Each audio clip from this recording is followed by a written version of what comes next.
The highest form of action is non-action. The best way to act is often not to force things. This is the famous and paradoxical principle of Wu Wei.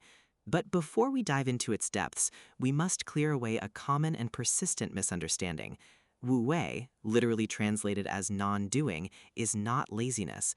It is not passivity, apathy, or sitting around waiting for life to happen to you. In the eyes of Lao Tzu, doing nothing isn't the point. Rather, it's about the quality and the how of your actions. We often think that to achieve results, we must exert maximum force. But Wu Wei suggests that our constant striving, busyness, and aggressive interference are often the very things blocking our success and disturbing the natural order. It is an invitation to consider a different kind of strength, one that doesn't bruise or break, but flows. To understand Wu Wei is to recognize that we are part of a larger living system, the Tao, and that by fighting against its current, we only exhaust ourselves. Today, we are exploring how this ancient Taoist wisdom can transform our modern hyperactive lives by teaching us the art of alignment over exertion. To truly grasp Wu Wei, we must first clear away a common misconception. It is not laziness, nor is it a call to passivity. It isn't about doing nothing or simply withdrawing from the world. Instead, we must understand its relationship to the Tao, the fundamental, nameless flow of the universe. Imagine a great river. This water has a direction, a momentum, and a logic all its own. When we act in accordance with Wu Wei, we are like a skilled swimmer who intimately understands the current. We aren't wastefully fighting the water or trying to swim upstream against the inevitable. We are aligning our movements with the natural trajectory of things. This is action in harmony. It means being so deeply attuned to the patterns of the world that you move with them rather than against them. It's the art of non-forcing. Think of it as achieving your goals by being exquisitely sensitive to your environment and the precise timing of the universe. You aren't avoiding action, you are perfecting it by removing the friction of the ego and the struggle of the spirit. This brings us to the beautiful concept of effortless action, or Wei Wu Wei. To understand this, think of a professional athlete in the zone. When a basketball player can't miss, or a painter's brush seems to move of its own accord, they aren't trying in the way a beginner does. They have reached a state of flow. In this state, the paradox of Wu Wei becomes clear. The actor disappears into the act. Imagine a master of Tai Chi. Their movements are precise and powerful, yet they appear completely relaxed and spontaneous. A beginner might sweat and strain, forcing the muscles to obey, but the master yields. They use the minimum amount of energy to achieve the maximum effect. This isn't just for experts, it's a way of being. In Taoism, when your internal state is clear and your ego isn't forcing a specific outcome, your actions become natural and perfectly suited to the demands of the moment. You stop fighting the current and start using its momentum. It is the art of achieving everything by doing nothing extra. It is efficiency in its purest, most natural form. Lao Tzu often pointed to the natural world as the ultimate teacher of Wu Wei.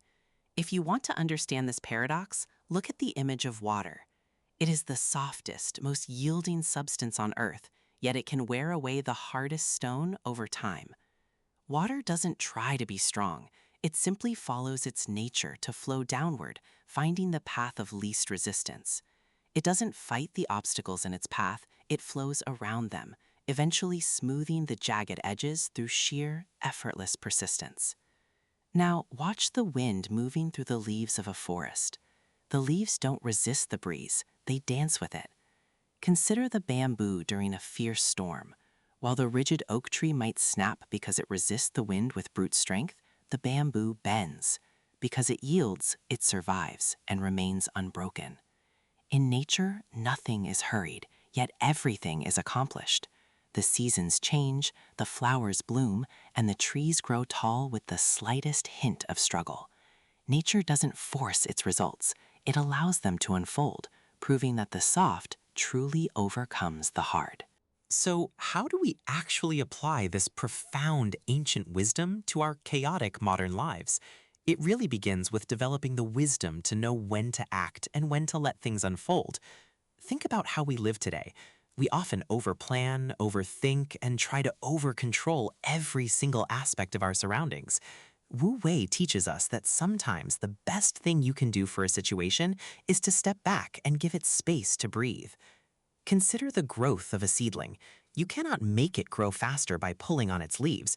In fact, doing so would only harm it. Your role is to provide the right soil and the proper amount of water, and then you must wait for nature to take its course. In our relationships and our careers, Wu Wei is about recognizing right timing. It's the difference between trying to break a door down through sheer force and waiting for that specific moment when the latch naturally releases, allowing you to walk through effortlessly. It is the art of being ready without being hurried. This principle of non-interference doesn't just apply to our inner lives, it scales all the way up to how we lead others. Lao Tzu offered one of my favorite analogies for this. Ruling a large country is like cooking a small fish. Think about that for a second. If you're constantly poking, prodding, and flipping a delicate small fish in a hot pan, what happens? It falls apart. It's ruined.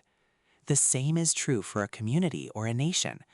A great leader, according to Taoism, is someone who resists the urge to micromanage or impose heavy-handed restrictions that go against the natural grain of the people. When a leader overregulates or tries to force a specific outcome through constant intervention, they create friction and resentment. But when they practice Wu Wei, they lead by example, quietly creating the conditions where people can flourish on their own. They provide the soil and the water, but they don't pull on the plants to make them grow faster. Perhaps the most profound insight is how the project ends. When the best leader's work is done, the people shouldn't feel controlled or coerced. Instead, they should feel so empowered and naturally aligned that they look at their success and say, "We did it ourselves." At its core, Wu Wei is deeply connected to the virtues of humility, flexibility, and yielding. To truly practice it, we must learn to set aside the ego. The ego is that part of us that wants to dominate, to win, and to be seen as the primary doer of every great deed. But Lao Tzu teaches that the soft overcomes the hard, precisely because it doesn't offer a rigid target to hit. Think about the movements of Tai Chi. We don't meet force with force. Instead, we yield, we turn, and we use the very energy of the situation to redirect it. This flexibility is not weakness, it is the highest form of resilience. It's about being like a valley. While the mountain peak is isolated and dry, the humble valley collects all the water, becoming a place of immense power and life. By being flexible, you become indestructible in the face of constant change. You stop fighting the flow and start moving with it, discovering that by yielding, you actually remain unbroken while the stiffest trees snap in the wind. This is why Wu Wei is considered the highest virtue in Taoism. It represents a return to our uncarved block state, a concept known as Pu. This is our original, natural self, before we were taught that life must be a constant battle of wills against the world. By living in Wu Wei, we stop exhausting our vital energy in a pointless struggle against the fundamental reality of the universe. Instead of fighting the tide, we learn the art of swimming with it. We become more effective, more peaceful, and more aligned with the truth of existence itself. Think about the profound wisdom of yielding. As you move through your day, I encourage you to pause and ask yourself this simple question. Am I forcing this, or am I flowing? Remember the examples we have explored together, the river that finds its path without effort, the wind that carries the seed, and the bamboo that bends so it doesn't break. When we finally stop trying to micromanage every outcome, we allow the Tao to work through us. It is here we find the ultimate realization of Lao Tzu's wisdom, that in the state of non-action, truly nothing is left undone.